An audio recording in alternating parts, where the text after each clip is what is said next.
Welcome back to Beyond Beauty with Stephanie. Today's conversation is one that's raw, real, and incredibly powerful. My guest, Mandi Jones, knows what it's like to walk through seasons of deep pain. Growing up in a home marked with alcoholism, navigating her own heartbreaks, facing 2 abortions, betrayal in marriage, and the weight of shame. Mandi's story doesn't end there. Through Al-Anon and a personal encounter with God, she found healing, redemption, and a purpose bigger than her past. Today, she not only shares her own journey, but also amplifies the story of others through her podcast, Monomyth Diaries. This is a conversation about brokenness, faith, and the beauty that comes from God's restoration. So whether you're in the middle of your own valley, or just need a reminder that healing is possible, this episode will meet you right where you are. Let's dive in. Thank you for joining me today. So before we dive in, how are you feeling about sharing your story? I am super excited. Stephanie, thanks for inviting me to do this. I've been looking forward to having a conversation with you. Super excited. So thanks. I'm so excited to have you here. So for those who may not know you yet, can you give us a quick snapshot of who you are and what season of life you're in right now? Sure. Okay, so my name is Mandi, and the season of life I'm in right now is I'm a new Christian. So that's super exciting. Yay. I was baptized in March of 2025. And love it. Yeah, so totally new season for me, that learning to listen to my calling and listen to God and see where that leads. Yeah, that's where I'm at today. Mm-hmm. Yeah, I'm a I love that. podcaster. I do some public speaking, talking about the gift of Al-Anon and how that has played a huge role in shaping me in my path to becoming a Christian. Yeah. Yes, love it. Yes, and I've been on your podcast. It was the first time I was on a podcast. I was very nervous, but y'all made it such a wonderful experience. So you're doing awesome things. So I'm so excited about this. Thank you. I am so grateful that God put us together. Yes. I feel like you and I were put together for a reason, and we became Definitely. fast friends. And Yes. I have very much been blessed to be able to call on you all the time in your faith. You've been a huge part of my faith walk. So thanks for having me here, and thanks for being on my podcast. It's what we're supposed to do, right? Share our stories, share our faith, and bring people to Jesus. That's it. So let's start from the beginning. What was your childhood like growing up? Ooh, my childhood. I used to hate talking about my childhood. It wasn't filled with super great things. Although I will say now, looking back on my childhood, I can see all the positive things that came out of it. Yeah. But it definitely shaped who I was. I grew up with active alcoholism. My parents both were drinkers, never at the same time randomly. Sometimes my dad was the drinker and then he'd get sober and my mom would drink. And then she would get sober and my dad would drink again. It was this crazy situation of alcoholism. Yeah. And I definitely know that the chaos of that shaped me as a person and shaped my belief system. I grew up with, both of my parents grew up Catholic. And when they married, they brought that into the household, but weren't practicing Catholics. They didn't go to church. They didn't do those things, but they brought some of those belief systems into the house with them. For example, my dad, even though he was drinking, would read the Bible to us. There was a picture of Jesus on the wall. And I would go to Monday Bible studies with all the local kids in my small town. And I feel like it was a very warped sense of Christianity. I had a very finger-shaking God is what I would have called him. All the rules. Legalism, which was sort of a new word for me in the last year. I didn't really understand that that's what it was. I'm so glad that I have a word to put on it now, that you have to behave a certain way and do all these things to be worthy of God's love and Jesus' love and all the things. And so, I grew up with a lot of duality. My dad would always say, do as I say, not as I do, because he definitely wasn't living and walking those Christian beliefs. But he expected it of me. And I never felt like I was worthy. I couldn't do things good enough. And of course, growing up in active alcoholism, I learned to try to be perfect. All the time for a variety of reasons. I would pray as a little kid and ask God all the time, hey, Help me. Yeah. I'm trying here, forgive me for anything that's going on, but also save me from all this craziness Yeah. that's going on in my house. Oh my gosh, I so relate to that. Yeah. And I think leading into my teenage years, I just kind of gave up on that belief system because it just wasn't working. Nobody was answering my prayers, and things got crazier and crazier and crazier for me.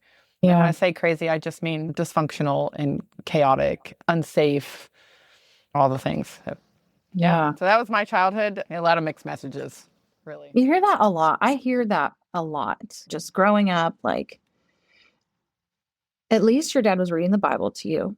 I just hear a lot of people saying my parents would say they're Christians or claim to be, but just didn't live that lifestyle. And don't get me wrong, it's hard for us to 100%, right? We're all learning and in that journey, but I think there's extremes. And I just hear that a lot. And so it pushes people away from having a relationship with the Lord.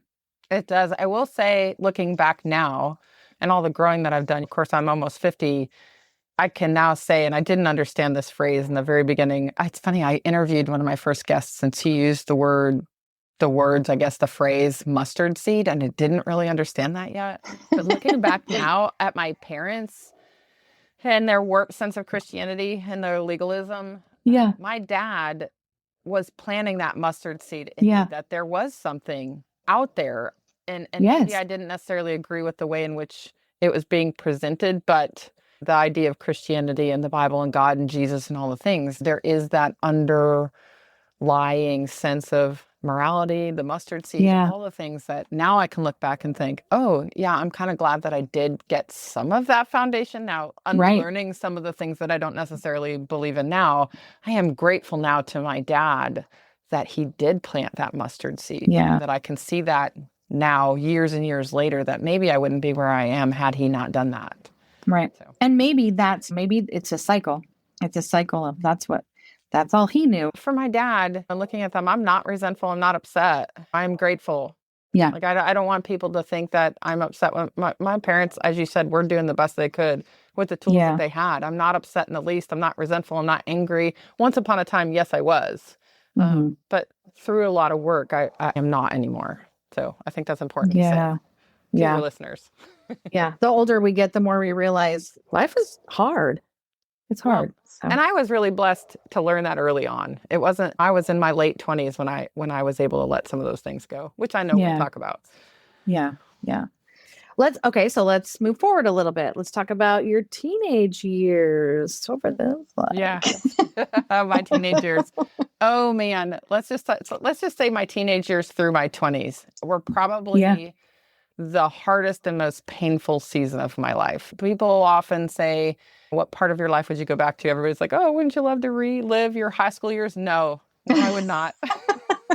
There is nothing about those years that I can look back at and say, yeah, I'd love to do that again. Oh, man. I took all of my dysfunction with me in every single interaction, relationship, whether it was romantic, friendship, work, that idea of alcoholism, that dysfunction with me. Nobody talked about how to grow as a person, how to be a better person. Nobody in my household taught me how to have a healthy relationship, to work on myself, any of those things. My dad was the king of, I'm upset with you, so I'm just not going to talk to you anymore. We're going to walk around the elephant in the living room, and I'm just cold shoulder. The silent treatment for days, the walking around on eggshells, trying not to upset anybody. And I took that into all my relationships because I didn't know how to have healthy relationships. I think I was also looking for someone to save me.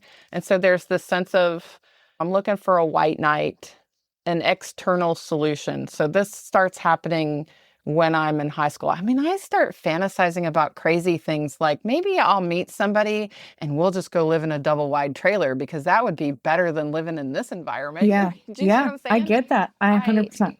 I lost all my hopes. I lost all my dreams. I definitely in high school, there was no more sense of Christianity, God, Jesus, anything in my life anymore. None that happens until I'm in my late 20s when I start thinking about that again. But so there's this period of 10, 15, 20 years almost where I am 100%, what do they call it? Self-will run riot. That's me. I am the owner of my life. God, Jesus, no one is owning my life. It's me. And if it wasn't me, it was looking for that external solution, whether it was a relationship with a boy, drugs come into the picture, alcohol comes into the picture, smoking, trying to find the right people to fit in with. I go through exercise phases where it becomes my God, money becomes my God, professionalism, education, all the things that I think are going to save me, diet, looking a certain way, all kinds of things that geographical solutions that I want that solution to be. Like I never am looking, my eyes are not on God, my eyes are not on Jesus. None of those things are happening during that phase. And it's a painful season. The craziness that happens during those years, it is unbelievable. My bad decisions that I trying to do the next right thing, but it's never the right thing. Right. Never the right thing. There's a couple of years in there where I had an abortion, got myself in a bad situation when I was 16 with a boy. And I knew at 16, I was terrified. I didn't want to do that. I didn't want to have a baby, but I just didn't know. And so I had an abortion and it followed me for a really, really long, a really long time, really up until almost 48 years. And then I did it again. When I was in college, I had another relationship, and in that situation, I wanted to have the baby, but he didn't. And his main objective was, my parents are going to be disappointed in me. I don't want to have this baby. And so I do it again. And it was the demise of our relationship, right? Like, of course, it wrecked our relationship. Right. And so I do it again, not knowing better. And again, I've had to forgive myself, not knowing that. Yeah. And that, like you said, that's something you live with for so long. Oh, yes. The guilt and the shame. That was, man, it riddled my life. It has really riddled my life. And I think when young girls go through that, it's so easy to get an abortion. And I know people today, it's controversy about whether or not it's okay. And as a young person, I don't know that you're really counseled at all about what are the long-term effects. This might be a solution right now. Yeah. But it's long-term. How is that going to affect you? And I don't think that was ever a conversation with me at the time. Right. Never. No, and I don't think it is. But that's why it's important to share our stories, right? And talk about things, because we just get more wisdom the older we get, and we can share that. And somebody might be listening and it might sink in. And I know I didn't listen to a lot of stuff that I heard when I was younger. No, I know. We have to learn on our own a lot. That's right. You and I talked about that on my podcast about, I don't know if you would have given me advice and said, this is what it's going to do. I think for me, it would have been better having a handful of people there to say, this is what I did and this is how it affected me. Maybe it would have resonated more with me than someone saying, this is going to affect you this way. I needed the experience from someone else to say, man, this has really overshadowed all of my life. But you to your point, like sharing your testimony, that's the thing that we need. Yeah. Yeah, we definitely do. We need to hear I that. did anyhow. I don't know. Maybe I'm wrong. I still do. I mean, and that's why I do this. I need to hear people's stories, and it's healing. It's healing for them. It's healing for you to share it. It was healing for me to share my story on your podcast, and just to know you're not alone. And because I think a lot of times as women, we just think that no one else is going through this, and they are. So for sure. I know every time I listen to your podcast or a similar podcast where people are sharing their story, they're like, we talked about that idea of never say never. Yeah. I don't know what you're going through. Yeah. I don't know what you're going through. So it gives me a lot of grace to remember for other people too. Yeah, 100%. I look at people a whole lot different than I used to. And grace that's my word. I'm like, I have so much more grace for people than I used to. Me too. I appreciate that. Yeah, we talked about that too, but that's for another episode. So now you're how old after this second abortion? Like roughly? Oh man, I was only in my early 20s when that happened. So I have that abortion, and again, it's going to set me on a path of just absolute self-destruction is what happens. And then again, it's the drugs, it's the alcohol, it's looking for all the external solutions. It really is self-destruction. Yeah. It is how I would describe my life for the Hurt next and guilt. the next 5-10 years is self-destruction and bad relationships. And oh man, surrounding myself with people who were not good for me. But again, that was what I was attracting. It wasn't Yeah. their fault. That was the energy I was putting out, and the kind of people that I was surrounding myself with just made the situation even worse. So I get into a marriage when I'm in my mid to late 20s. I marry a man who's just like me, and he's just as sick as I am. We bring two sick people to a relationship. Again, no God, no Jesus, no foundation of Christianity, nothing. Just two people who are sick trying to make a go at a relationship, which, I mean, was doomed for disaster. Yeah. Yeah. It was doomed for disaster. Yes. Again, I'm not mad at him, just as I'm not mad at my parents. It was me. I was the common denominator in everything. You're so funny. I mean, I have all these problems. It's not them. It's obviously me. It was me. I am the common denominator of all of my problems. I'm the only one who's involved in all my problems. Yeah. Yeah. So go ahead. You two got married. We married when I was, I don't know, 25 maybe. Okay. And yeah, I mean, there's no other word for it other than chaos. Mm-hmm. Our relationship was nothing but chaos. And my mom died. And really for me, that was the catalyst, the eye-opening, transformative moment was my mom passing away that starts to change the trajectory of my life. I should back up just for a second. When I was 22, right out of college, I moved to Texas. So I grew up in Ohio and I moved to Texas and I got a job after I graduated, moved to Texas. I met this wonderful woman. Her name is Diane. And she just, to me, was a woman who behaved with nothing but grace and dignity. She was a kind human. She was honest. She was trustworthy. And I would have told you that she was the one person in all of my life that I truly felt admiration for. Mm-hmm.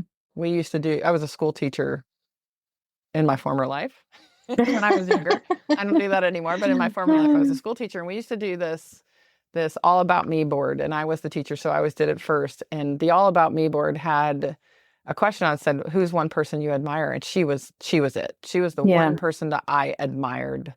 Her name was Diane. And about 5 years into me knowing her and working with her is when my mom passed away. And I went to my mom's funeral. I get thrown back into my family of origin, into all the chaos and all the drinking and all the things, right? Like all the chaos. And I was married to this man at the time. And the day before that I was going to see my dying mother, he decides to tell me he doesn't want to be married anymore. Which to me was no big shocker, but it was really bad timing. Yeah. I'm trying to focus on my mom and he's dropping this on me. But again, you're bringing two completely self-absorbed, selfish people into a relationship. So I'm not blaming him. Again, not blaming him. But he tells me he doesn't want to get married. Or doesn't want to be married. And I go to my mom's funeral and he just starts misbehaving. He disappears. I can't get a hold of him. I'm trying to grieve my mom, all the things.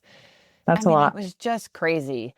And I called Diane from Ohio. I'll never forget it as long as I live. I was sitting on my front steps of my childhood home, and I call her and I'm just sobbing and telling her this. Woe is me. I'm the victim. My mom has died. My ex-husband's he was my husband at the time, running around. Everybody around here is drinking and acting all crazy. A story for another podcast. My very first boyfriend, who had raped me when I was very, very young, shows up at my house for his condolences. And I'm just like, what is happening right now? My gosh. So I'm telling her all of these things. And she says to me something that I will never forget.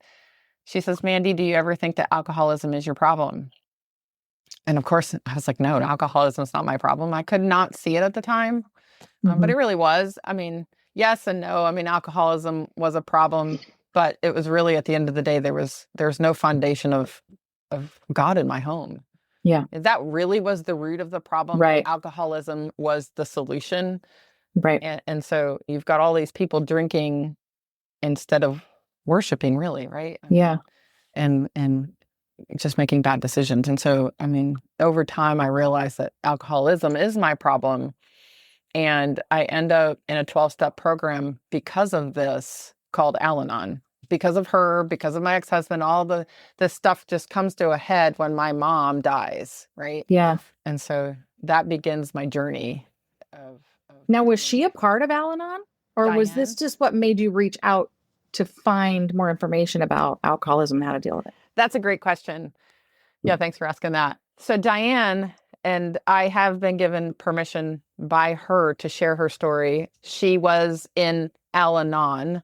And again, Al-Anon is the sister program of Alcoholics Anonymous. So Hmm. Alcoholics Anonymous is for the drinker. So it's a 12-step program for people who no longer want to drink, where they're an alcoholic, right? A Yes. self-proclaimed Yes. alcoholic. Al-Anon is for the people whose lives have been affected by someone else's drinking. And so I try to describe this to people as, imagine you have one drinker in your home. Let's say there's a mom and a dad and 3 children, right? Like that's a common occurrence in the US, Hmm. right?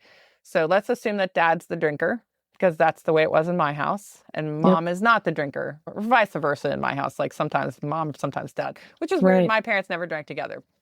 But at any rate, so you've got dad's a drinker, mom's not Probably a drinker, best. right? And so then you have these 3 children. So you have one drinker and 4 other people in that house being affected by someone else's drinking, right? Yeah. So it's actually a program for more people than AA, if that makes sense. Yeah. So Yeah. for one drinker, you might have a whole family affected Exactly. by that one person's drinking. And so all of my siblings, myself, my mom, all of us were affected by my dad's drinking.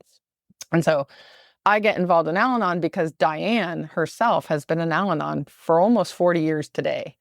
And Mm. her husband, who has also given me permission to talk about it, has been in program for 40 years, and he was the drinker. He's an AA.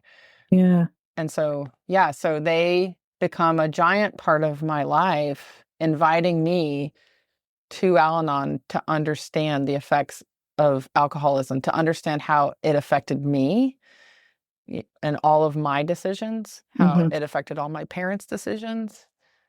Yeah. So, So, how did you meet Diane?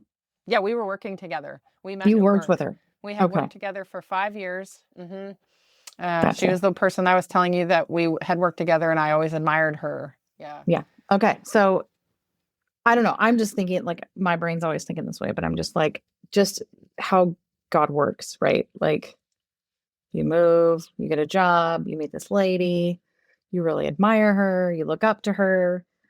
Because, in really, if you don't have respect for someone or admire them, you're probably not going to listen to much they have to say, right?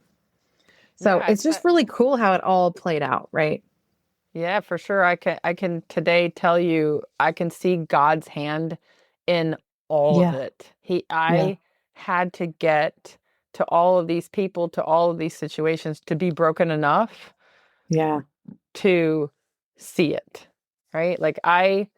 There's a great song out there called Closer to God. I don't know if you've ever listened to it, by, I think her name is Ann Wilson. It's called Closer to Hmm. God. And she talks Hmm. about how she could now see where he was always there, even when she Yeah. didn't realize he was there. Like Yep. I had turned my back on God when I was in my teenage years, in my 20s, because it was easier not to believe than to Yeah. think I had done all this wrong and I was unworthy. Yeah. And according to my dad, I was going to hell, right? Because I had broken all of these commandments and sins and all the things that it was Yeah. just easier to think, well, if I'm just going to go to hell, it's easier not to believe. And he wasn't ever there for me anyway. Like, I'd just rather not believe. Yeah. And that's That where was I your was at that. thoughts. That was where I was when I met Diane. I would have told you that there was no God. There was no such thing. At that time, I would have told you I was an atheist, to be honest. That's what I would have Yeah. told you. You Mhm. were in the fire being refined and didn't even know it. Yeah. No, I had no idea. You just thought you were in a fire, period. Ugh, it was terrible. I'll be honest. Like I said, it was the hardest, most painful season of my life. It was just nothing but difficult. Yeah. So I want to talk a little bit more about Al-Anon because I didn't know anything. I had heard of it, but I didn't really know how it works. And I've learned more talking to you. So you found Al-Anon. What was your first meeting like? The first time you ever went in there? What was that like? Man, I'd love to tell you that I remember that first meeting, You but I don't? don't. I know when Really? it was. I know it was in January of 2005. Okay. So I've been in program for 20 years. But I can honestly not tell you what that particular meeting was like. I can tell you, I remember telling Diane to come and collect me, like, please come and get me. I want to go. I'm desperate. Life is Yeah. hard. I want what you have. Like, I wanted her peaceful, serene life. I wanted a relationship with a good husband, right? Like, she had all those things. She had You good saw something friends. in her. Yeah. Oh man, I wanted what she had, right? And that's the idea of discipleship, right? Is walking the walk. It's attraction over promotion. She wasn't out there Yeah. promoting anything to me, but I knew whatever she was doing was working and I Yeah. wanted it, right? And so I Yeah. go to Al-Anon in the very beginning, and I'll be honest, I didn't want to be there. I can Yeah. tell you that I was angry. I was confused. I didn't understand these people at all. Like, because Diane had presented this to me as it's a program for people and you don't have to believe in God, right? Like, I know you and I talked about that, and you yourself thought that 12-step programs were based in faith. They are not. Mm-hmm. Yeah. They are just based on you have to believe in something, a higher power. That's it. Yeah. You don't have to believe in God. It can be anything. And so when I first got there, I remember being very upset with her because one of the steps says God in it and higher power and all these things. I'm like, you told me I didn't have to believe in God. Like, Yeah. I didn't want to go back. And she kept saying, do you trust me? And I was like, I do trust you. And she would say, then whatever, like, you don't have to believe in God. It's okay. You can just believe in me. And that's what I Yeah. did in the beginning. I just believed that she was a good person and I wanted what she had. And I just Yeah. believed in her. And over time, that I would have called Diane my higher power, right? Yeah. Because she lived with grace and dignity and the things that I saw, what I thought God should be, right? Yeah. And then it became my Al-Anon group, like all the people that I was in program with, they kind of became my higher power until I could soften my heart enough Yeah. through working with her and working with these people to believe, okay, maybe there's a God out there, just maybe. Right. Right. And it's just like little pieces every time I would go that God was softening my heart. All these people were softening my heart. And I always called it borrowing people's miracles Yeah. because they would share in these meetings stories of times that God was there for them. And I Yeah. was like, wow, okay, maybe if he can do it for them, maybe there's a God, right? And so it's Mm-hmm. this, as I said, there's no big aha moment to me where I was just like, all of a sudden there's a God. Yeah. It was little bitty baby steps over time Yeah. that led me to where I am today. So Al-Anon is an amazing program. I know it's sad to me. I'm on this mission to help people know it's out there. When my husband and I went to marriage counseling during COVID in 2020, we were seeking a marriage counselor that understood us, right? Like, Yeah. not all counselors are the same. I know you and I've also Yes. had that conversation. Yes. You have to find the right one. And I was shocked the number of counselors that I was teaching Al-Anon to, or 12-step Yeah. programs in general, because they don't know they're out there. And it's such a secret, and it shouldn't be. Right. Oh my gosh. Seriously. It's one of the best self-help programs out there. Yeah. And okay, so Al-Anon is it only for families of alcoholism or any drug use, alcoholism, crutch, Great whatever you question. want to call it? So Al-Anon is for anybody's whose life has been affected by someone else's drinking. Okay. So it is definitely for alcoholism. Drinking. There are Gotcha. tons of other 12-step programs out there. Narcotics Anonymous, Overeaters Anonymous, Gamblers Anonymous. There's Sex and Love Anonymous. There's Codependency Anonymous. I mean, there's so many out there.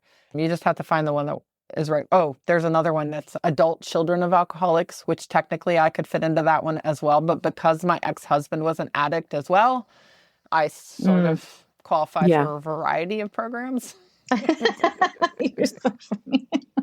But really, it's funny. At the end of the day, I am my own qualifier. I Yeah. mean, once I became an adult and I took these things with me, I was attracting addicts to my life, whether they were Yeah. drinkers, whether they were addicted to something else. I mean, it was just that void that we have in us that we're trying to fill, really, that we need to fill with God, but instead we Yeah. fill with stuff.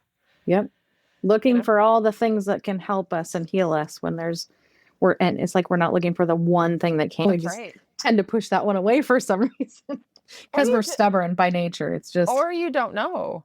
yeah. Right? I mean, and for Yeah. most people, I will tell you in my circle, just didn't know. I think, or even if you do know, like, because in my situation, I didn't grow up going to church, but then I started going to church because I wanted my kids to have a better upbringing than I did. And it was like, for all these years, we were going to church and a lot. We were there a lot. But wasn't living, and it's not like I wasn't like, I don't know, just not living the way I live now, I guess I should say. I wasn't opening my Bible every day and really getting into the word. And like, I was still drinking on the weekends and things like that. Well, that had slowly faded away, but it's like you can walk away from that too. Somehow, if you get into like a depression or something, it's just so easy to push that away because you feel guilty. Because, okay, I screwed up and I did this and I did that. And now I'm this terrible person. And the guilt and the shame pushes you further and further instead of drawing you in like it should, because God's grace is like beyond amazing. So yeah, it's hard. Yeah. You Guilt can be is a a believer tricky your whole thing. life and still walk away. And so it just, yeah. So let's fast forward a little bit. And my next question was going to be, what does your relationship with God look like today compared to back then? But I'd like to kind of go in between now and your start with Al-Anon. What's happened in between there? Because like you are married, right? Yep. Happily. And so let's get into all the meat of that. Oh man. Okay, so it's interesting. We probably should back up just a minute. I was married, you're right, before my current husband, and we had a son together.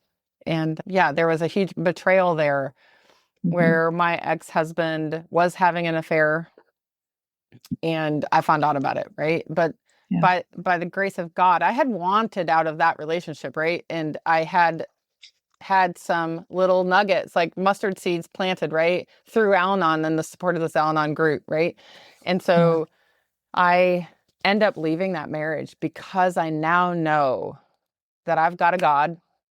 It's not necessarily what we would consider our Christian God, but at this point I have a God of my understanding who I know loves me, who's there for me, and I have all the support of my Al-Anon people, and I leave that marriage. And that was huge. For the first time in my life, I can stand on my own 2 feet, right? I've got a job. I could take care of my own son. I leave that marriage. And it was hard and devastating. Some of the hardest years of my life, but at the same time, some of the happiest years of my life, right? That I can live one day at a time and know that God is going to take care of me. Sometimes I wouldn't be able to pay bills and I'd get a pink slip from the electric company but I was still happy. I knew today I had electricity. Today I had food on my table. Today, And you had faith. Today God was providing. Yeah, today God's brings you providing a through. safe environment. I've got a home. I've got all the things, right? And so like I'm starting to feel God's miracles, right? Yeah. For myself rather than just borrowing them from other people. Yeah. And so the time goes on, I continue to show up in Al-Anon and work on myself, which were all new things. I'm learning all these new tools of let go and let God and live one day at a time and detach with love, learn about forgiveness and grace, all those things that I'm learning in Al-Anon. And then I enter back into the dating world and I marry a lovely man. As you said, I am married today.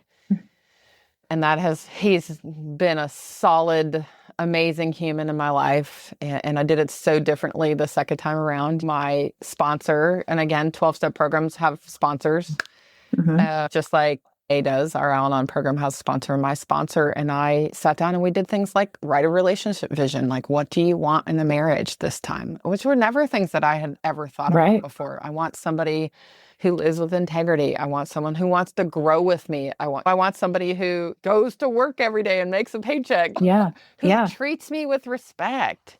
Things that I'd never done before. So that was huge, huge, huge part of my journey.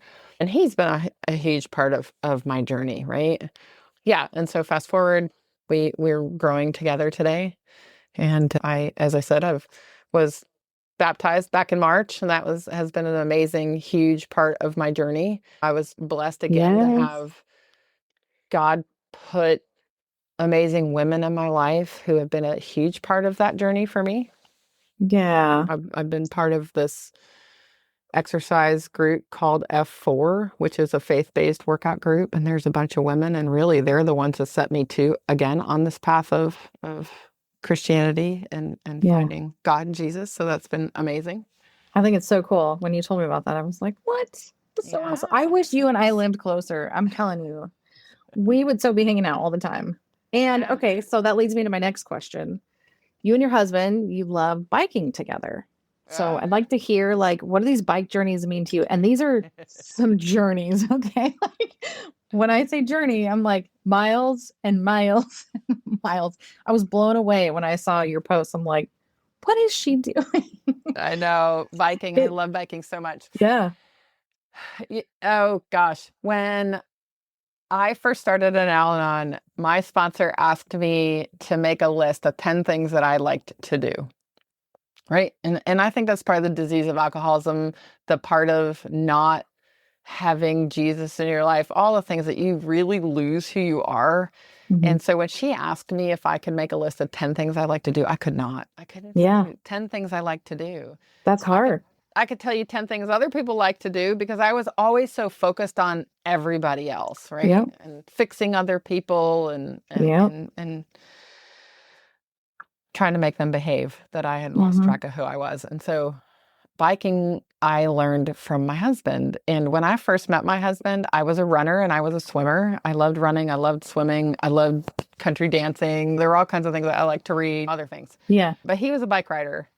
And I remember telling him, I will never ride a bike.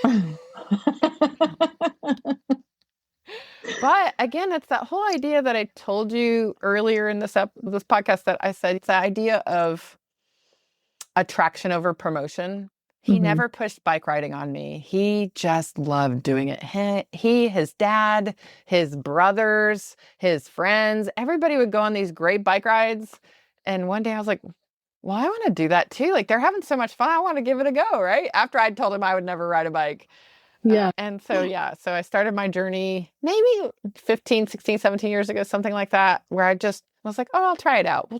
And the evolution of bike riding for me has been constantly changing. It was just the casual rider to a competitive rider to doing some triathlons, back to being a casual rider to today, where I am now doing some gravel bike riding, which I love. I love riding my bike in gravel. And we do some pretty crazy adventures over the summer. We rode our bike across Missouri.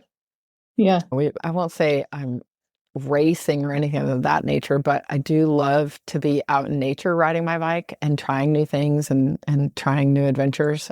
Yeah. A year ago, I rode my bike, I think it was like 120 miles in gravel one day. I will tell you, I never need to do that again, but I tried it. Like, you have to say this again. Okay, you did what? Repeat that. I rode my bike. There's a bike ride. I think it's in Hico, which is just outside of Dallas, I think. And it was 120 miles in one day in gravel. 120 miles? Yeah, and it was so hot. I wasn't sure I was going to be able to. In Texas. It was pretty hot. I remember turning onto the tarmac because there was a small section that was actually paved and it was really hot and the tar was really hot and you could smell it. You could smell the heat coming off the tires of the bicycle because it was so hot and they were running out of water. Everybody was running out of water. It was crazy. It was a crazy adventure. Goodness. I'm glad I did it. I never need to do it again. That's wild. That is wild. 120 miles. But I do like to try on gravel. Yeah, that is part of who I am. I do like to try new things. That's amazing. Yeah. I love it. You make me want to get a bike. I wanted to get a bike for years, but I want one of those little like cruiser bikes, like the beach. I could see that. I just think it's so much fun to see the country from a bicycle because you can stop and you can look at things and you can have conversations and it's just very freeing to me. Do you ride on the streets here? Because I'm telling you, like, I have a motorcycle and I don't really ride it much anymore, but I'm like, that's scary enough with all these people on these roads out here. Like, I can't imagine riding a bicycle. It's funny. My husband and I just had a conversation. We saw a motorcycle weaving in and out of traffic between cars. Yeah. And I jokingly said, well, he's got a death wish. And my husband Yeah. said, well, we get on our bikes on the roads, right? Like it's no Right. different. Right. I know, because I'm telling you, there's some crazy drivers around here. Yes, I don't know. I don't love riding on the roads anymore. I'll be honest. I Yeah. much prefer riding on a path, riding in the park. I much prefer riding gravel in the country. Yeah, Right. the traffic here in Houston is getting a little overwhelming. It's too much. It's crazy. We're Yeah, it's growing crazy. exponentially, so it's Definitely. it's a lot. Yeah, but I do love my bike. I'm so grateful today that I can say that I have healthy hobbies. Yes. Yeah, Yeah. It's so good for you. Just that mentally, all of it. It's just great. And then you're seeing the outdoors and you're just getting to see new things, and it's just amazing. It's Can I great. tell you a fun story that happened to me on a bicycle just recently? Yeah. A few weeks ago, we were riding on the roads here in Katy, Texas, and I was in a peloton, like a group of riders, and I was a little uncomfortable. Some things were happening, and it's a group that I always ride with. I know all these people, but there was some, I don't know, some little things happening that were making me a little uncomfortable and a little feeling unsafe. And I'm rolling along and I'm praying. I pray on my bicycle all the time. Good. This is something that I do. I talk to God on my bike all the time. I had a similar experience when I was on that 120 mile, by the way. Let me back up just really fast. Oh, I've been begging him. I can't do this. A little fun fact. I was on that morning, I was praying and meditating before I went on that 120-mile journey, saying to God, just help me through this. I really want to finish this. If I don't finish it, it's your will, but I really want to. And so we're riding along and you meet people, right? All the time when you're out riding in these big events. And this man ends up riding with us and we're having a chat and I don't know how we got talking about God, right? And I'm telling him that I'd been praying and meditating, and he's telling me, oh, I was doing the same thing this morning. And so we're having this lovely conversation. And so he's riding in front of me at one point, pulling me in the wind, right? Like it's called drafting. And I look down and he has a giant tattoo of a cross on his calf. Yeah. And we end up riding the entire 120 miles with him, my husband, myself, and I. And he the whole time is saying, you can do this, Mandi, you can do this. We got this. Yeah. Like, God is with us. Like God put him in my life that morning. Yeah. And we all ran out of water that day, like completely out of water when it's 100 and some degrees. We're in the middle of nowhere. And his wife happened to drive by us in her truck randomly. Like she wasn't looking for us. She just happened to see us, pulls over and says, oh, I've got a whole bunch of water in the cooler of my truck, in the back of my truck. Oh my gosh. Right? Now, yeah. I mean, it was, God wanted me to finish that. There's no such thing as coincidences. He put that man in my life and his wife, and I finished that event and I just cried. They waited for me. Yeah. The last 5 miles of I'm going to cry. The last 5 miles of the bike ride was so hard for me. Yeah. And he and my husband waited for me and said, we will not finish this ride without you. Yeah.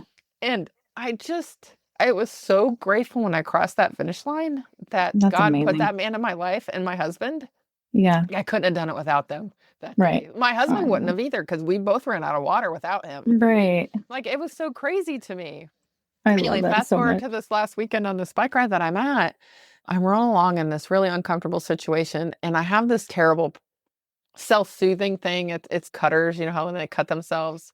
Yeah. And I developed it when I was young over anxiety where I bite my tongue, I bite my cheeks, like I bite my lips, like till they bleed. And it's a form of that same idea of self-soothing. And I've been praying and asking God to take that from me, right? Like I'm like, I don't want to be anxious anymore. Like and anyway, and so I find myself biting my face while I'm on this bike ride. And I'm praying and all I hear, and I think I told you and Rachel this, I hear in my head, don't you trust me? Like, and I'm like looking around like, who said that? Yeah. It was so weird. And then of course I start second guessing myself. Like, am I hearing things? Am I making that up? Like, is that real? Like, what is happening right now? And that don't you trust me has been on my heart every day since then. When I start to bite my face, it immediately pops into my brain and it's like, don't you trust me?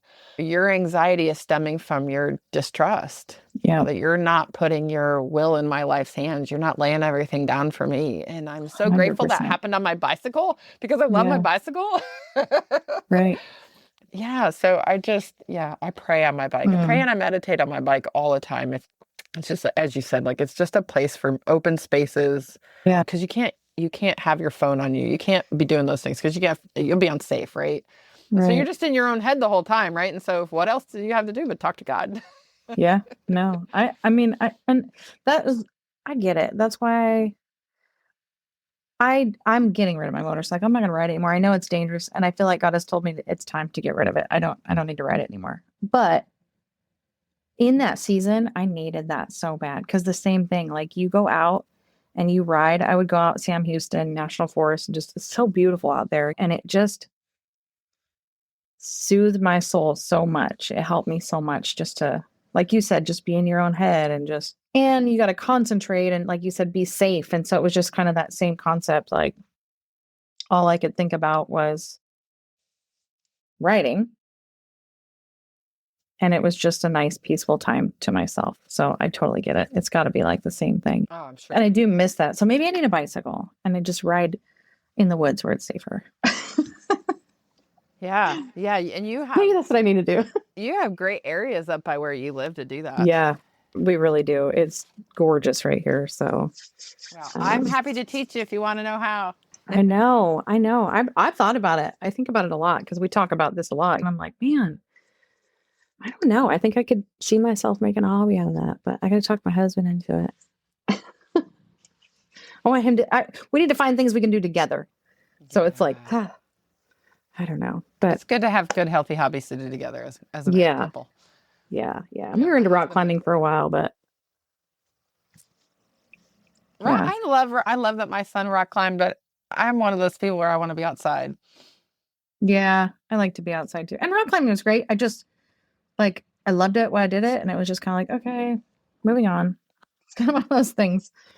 Let's find something else to do. Yeah. So I want to talk about your podcast. Can we talk about that? How did you get it started? Oh my goodness. Like what brought you there? What brought you were you just like, I want to know the story behind it. Honestly, it's COVID. I'm going to blame COVID.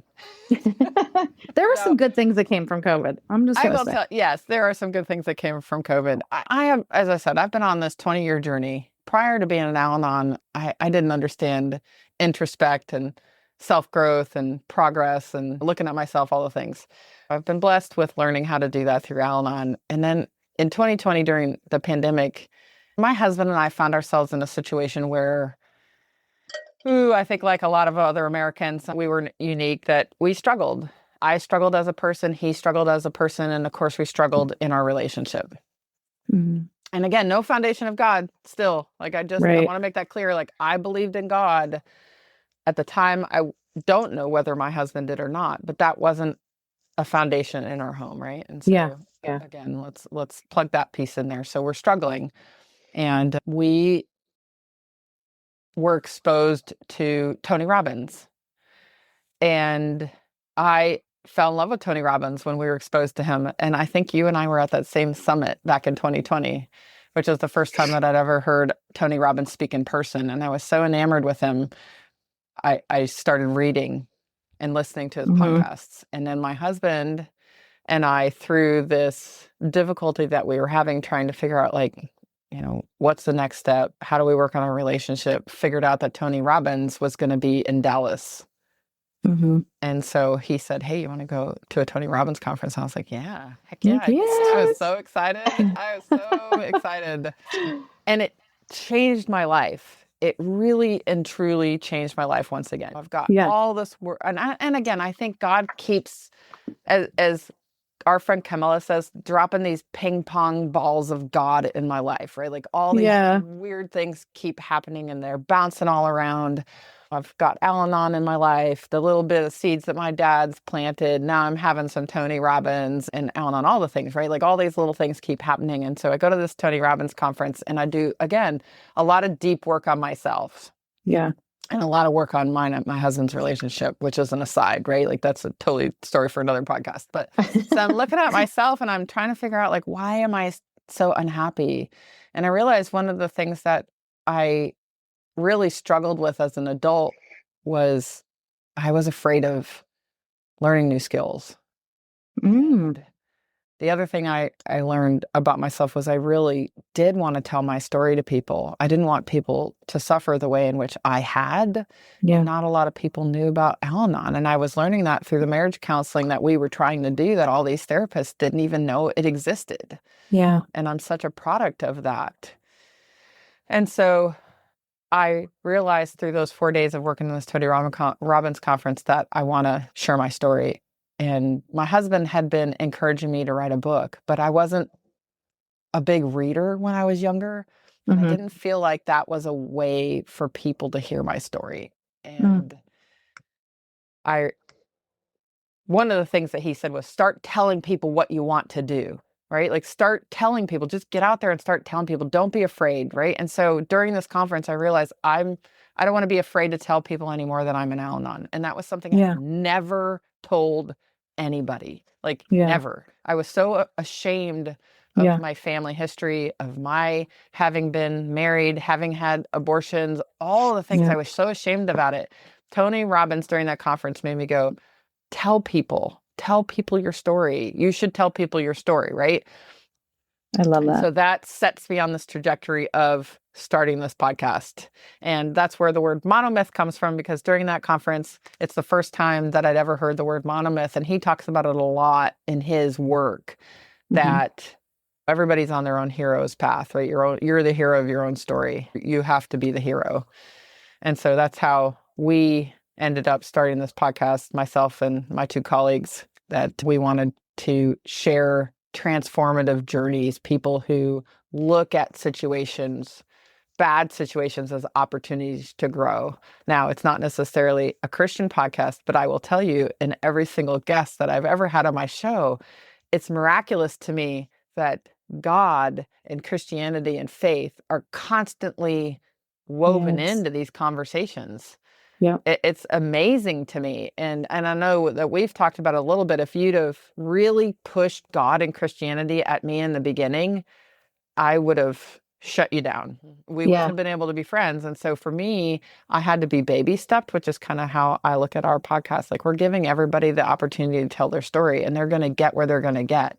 It seems like most people get that piece of it, which is amazing to me. Yeah. But that's really, I want people to have a safe place to tell, this is what my life was like for me, my growing up in alcoholism, to this is what really gave me the push to do something different. I don't want to live this way anymore. And it was my ex-husband, my having a child, like all the things that really pushed me into, I don't want to be that way anymore, right? Yeah.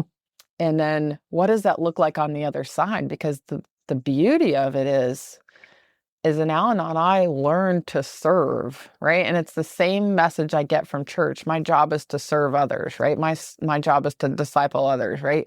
My job is to tell people my testimony, my story, all the things, right? And so that's sort of how this podcast, the Monomyth Diaries, got started. Was it's just an opportunity for people to share, this is what my life was like. This is what caused me to change. These are the tools and the things that I'm learning along the way. And these are the ways that I'm giving back to the world, right? Yeah. Whether it's a foundation, whether you're discipling people, whether you're starting podcasts, writing a book, doing some mentoring, whatever it is that you're doing on the other side, what is it that you're doing to give back to the world? Because you can't keep it to yourself. You got to give it away. That's awesome. I love it so much. Yeah. And you got to do that. Yeah. And like I said, it was the scariest thing I've done maybe ever.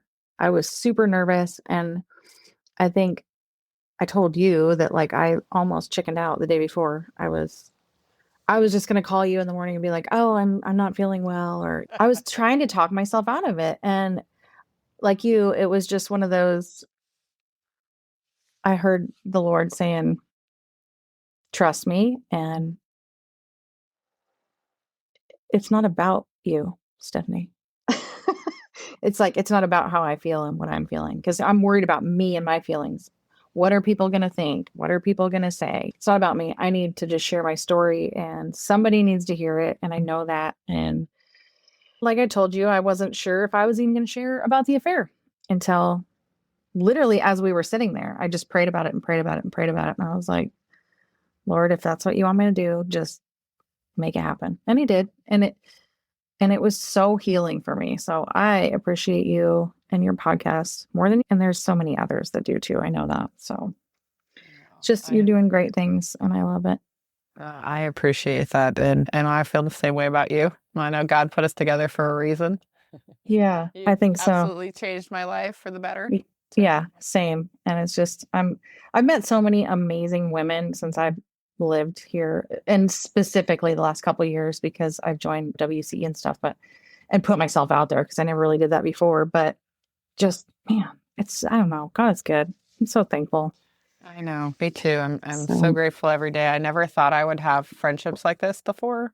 Yeah. I never felt worthy. I never felt like, what's that, imposter syndrome or whatever. I never felt like I had something to give to a relationship like that. I feel blessed every day that God keeps putting these people in my life. I know that's one of the things I pray for all the time is God put good people in my life, please. I need the right people in my life. Yeah. Well, I had walls up. I was a wall person. My upbringing was like a lot of hurt. And so I put walls up. So I was like, I don't need people. I don't need friends. I got enough friends. You know what I mean? It's just kind of one of those things. And I have 100% changed in that. Like I love people so much now and I just see them differently. And so it's just been great. But so looking back on your life, the trauma, the heartbreak, faith, the healing, what do you think God's been trying to tell you or show you all along? Oh man, I think I think he's been trying to show me to trust him, that he's been there the whole time. The whole time. And even when I couldn't see him, he was there. When I couldn't hear him, he was there. And I know we talked about favorite scriptures, and mine is Ephesians 3:20, where it says, I will give you more than you asked for. Be patient and trust me. Yeah. Right. And I don't know that I've ever had that trust until recently. Yeah. That's common for a lot of people. That's yeah. Yeah. I think that's what he's been trying to show me this whole time. My pastor said something to me that was life-changing when I called him when I started reading the Bible. And I said, Pastor Donnell, I don't understand. Why is all of this in the Bible? All of the lying and the deceit and the cheating and all the things. I don't understand. Like, why am I reading this? And he said, Mandi, God uses the broken. And I think that's what he's been trying to show me. To trust him, I had to be broken for me to learn that. To open up. Yeah. To be open to things. And when we're at our rock bottom, we need him. We need him. Yeah. So, man. And I think, as I said, it was never any big aha moments for me. It's just been chipping away. What is that? Like the Statue of David or whatever. Just chipping away at me. Yeah. Little bits at a time. What advice? Like if I were to ask you right now, if somebody's listening, like if someone is like, maybe they still feel stuck in addiction or shame, abortions or betrayal, what would you say to them? Oh man, I don't give advice. I don't believe in advice. That's a part of our podcast is I'm not an advice giver. Yeah.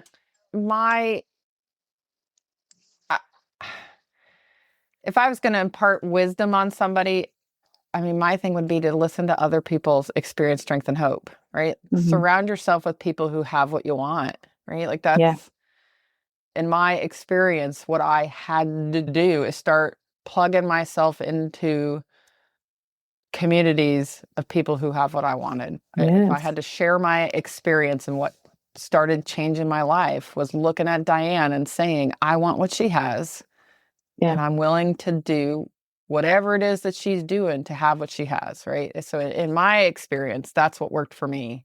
So for me, if that's what I'm going to share, I would share that experience of all the times that I start putting myself in circles of people who have what I want. Like today, I'm finding that I talk to more Christian people, more believers when I have a problem, because those are the people who have what I want. Yeah. Yeah. So, yeah. So what's next for Mandi? Any dreams or plans that God is stirring in your heart? Oh my goodness. I'm praying a lot these days because I'm really struggling with what to do next. My heart says to continue with the podcast. I love doing it. I learn a lot every time I talk to a guest, and I hear from other people that they're learning a lot too. Yeah. Currently working on writing my memoir, which is difficult because it stirs up a lot of memories. Yes. So whether or not that ever goes anywhere or not, whether I ever publish it or not, I don't know. But for today, it's therapeutic and it's helping me do a lot of healing. I've heard that before. Like, even if you don't make a plan, right? Write the memoir and then go from there. Like, you don't necessarily have to publish it, but it's healing just to write it and have it for yourself. Yes. You have to let go of the results. Yeah. That's the thing. It's like, just do it and let go of the results. And that's what I met with a lady once, and she said, just write it. Like you said, just write it and let go of the results. Yeah. Because you don't know where this is going to go, whether anything will ever happen to it. You may get to the end of it and go, I don't want to publish it. Right. Or you may get to the end and go, man, I really want to do this. So I don't know. I like that you're doing it, though. That's great. I don't know. I would love to get into doing some public speaking. I'm trying to learn how to do that. I really want the message of Al-Anon to be more publicized. Yeah. I feel like I'm in a unique position where I can talk about it because both of my parents are deceased. I'm no longer married to my ex-husband. My current husband is a civilian, as I call him. He has no addiction in his family himself, or he's just a regular old civilian, normal person. I don't know what you want to call him. I jokingly call him a civilian. He's a lovely man with no addictions. Yeah. So I don't have any addiction in my immediate circumstances now.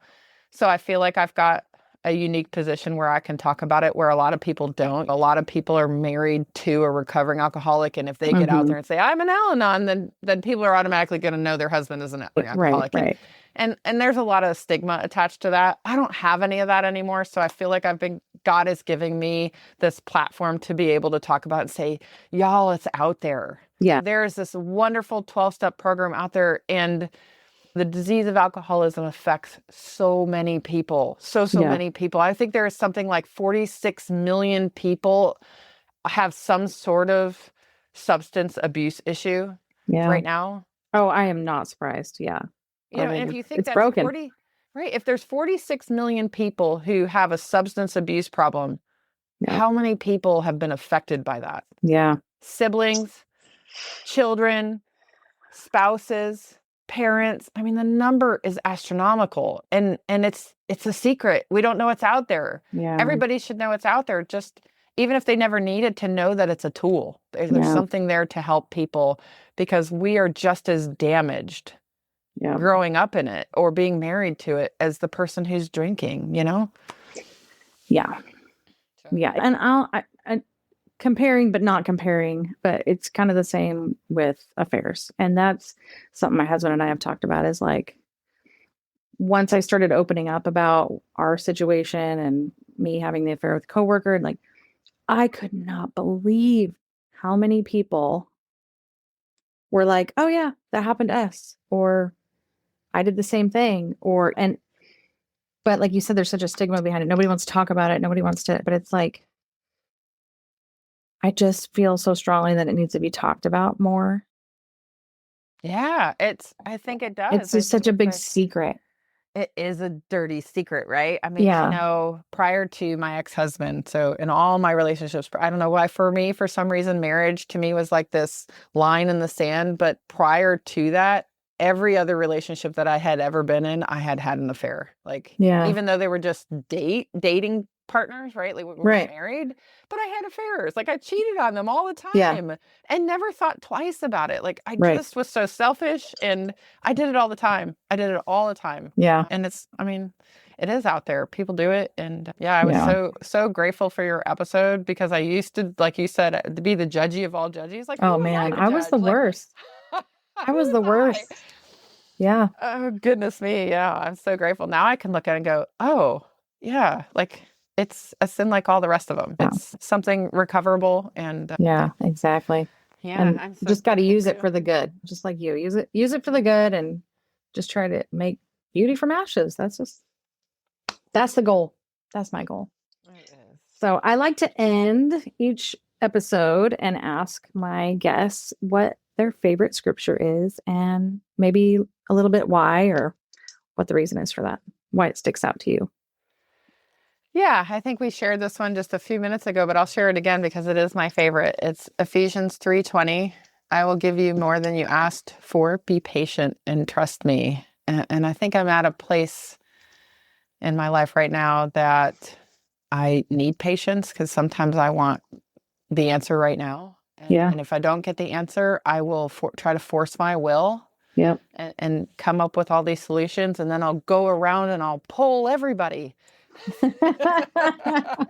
Like, what do you think I should do? What do you think I should do? Right? I want to know the answer. Like, I want to Oh know my everybody's God. ideas instead of going directly to the source. I mean, really, Yeah. truly, I should pray first and be patient and listen and wait for the answer. Right? Oh, girl. And Yeah. then trust that even if I don't get a response right away, just to sit and be still Right. and Or you wait. might not get what you want at all. It might not ever come. Yeah. He's been working on that with me, the patience and the It's a daily for me now. It's resting. daily. Yep. And when you have adult children, which I know you do, Mm-hmm. no one told me that being the parent of an adult child was harder than when they were children in your house. And Yeah. that's what I'm dealing with today. And it's a constant conversation of, oh, It's different. man, God help me keep my mouth shut. My son said last night we were having a conversation and he was telling me something I really didn't want to hear. And he says to me, I could tell by your silence that you're unhappy. But that's improvement for me. Like, We just need quiet. time to process things, right? Like, and not to say anything, right? You were just quiet. So I'm just being quiet. You're processing. If I don't know what to say, if I don't know the answer, Yep. right? Like, it's best to be quiet and be patient and know That's right. that I'm going to have to pray about this and do a little bit of work and self-reflection and get, as you've been teaching me, get in the word and read my Bible and try to figure out like what is happening. Yeah. I do it all the time. And then I'm reading and I'm just like, nope, I got to stop. I got to pray. I'm like, okay, help me comprehend what I'm reading right now. Cause I'm not getting, none of this is soaking in. And then I'll start over again. But it's like, the more I'm in it, the more I understand, the more I comprehend. I read the Bible so differently than I used to. It's weird, but you just got to be in it every day. Even if you're not getting anything or you think you're not, cause you are, just keep doing it every day. I find that I'm a person who will text people, or as I told you, I get on Google or ChatGPT or something and say, give me a scripture about, or tell me where to read about this in my Bible because I'm feeling really upset, or like I need to know some ideas. And at least I'm there. At least I can go there. Totally. Yeah. No, that's great. But the more you read it, then you'll remember it. And it's like, okay, I know I can go here and find at least something to do with this. I don't know. It's just I've been in the word a lot lately. I just can't get enough of it, which is it's great. I love it, but it's just different for me. So I hope he keeps that fire in me because I don't want to stop. Yeah, well, you're definitely inspirational to me. I truly appreciate you modeling that for me and encouraging me to do the same. So it's all him, girl. It's all him. And I appreciate all the texts that you send me all the time. Yeah. Telling me, this scripture, that scripture. I really appreciate you so much. I feel prompted a lot, and some people might get annoyed by it. I don't know, but I just feel like sometimes when I'm reading something, people will come to my mind, and I just feel like he's telling me like they're there for a reason. Send it to them, so that's what I do. I'm not going to be annoyed, so I really appreciate it. I got up the other day. I was like, oh, look, Stephanie's messaging me first thing in the morning. Yay. Oh, I just love you. Well, and I can't wait. We're meeting for lunch next week, so I'm super excited. I can't wait. I I know can't for your wait. birthday. Yeah, so it'll be nice. But I truly appreciate you being on this show Wow. today. It was so nice. Yeah, thank you for having me. It's an honor to be Mhm. asked. It's an honor to share my story. I'm so love it. grateful to God. It's all God. Everything that's happened in my life right Yes. now. All the people and all the things that he keeps putting in my life and in my path. All the praise to him for sure. Yep. And I'm going to put a link to your podcast in the show notes so that everybody can go listen to your amazing podcast. So again, just thank you for being here. All right. Well, thanks All again. right. I appreciate you letting me Talk share my soon. journey of Al-Anon and finding God Yes. and Jesus Yes, and all girl. things. So thanks. Amen. All right. Bye. Today's conversation with Mandi was raw and real. Your past might be messy, but God's grace is bigger. Healing takes time, one faithful step at a time. And her story reminds us redemption is never off the table. If this encouraged you, share it with a friend who needs hope. And go check out Mandi's podcast, The Monomyth Diaries. Her details and a direct link to the show are in the show notes. Thank you for joining me here on Beyond Beauty with Stephanie. Until next time, remember, you are not alone, and beauty is not just what you see in the mirror. It's the soul God is shaping within you.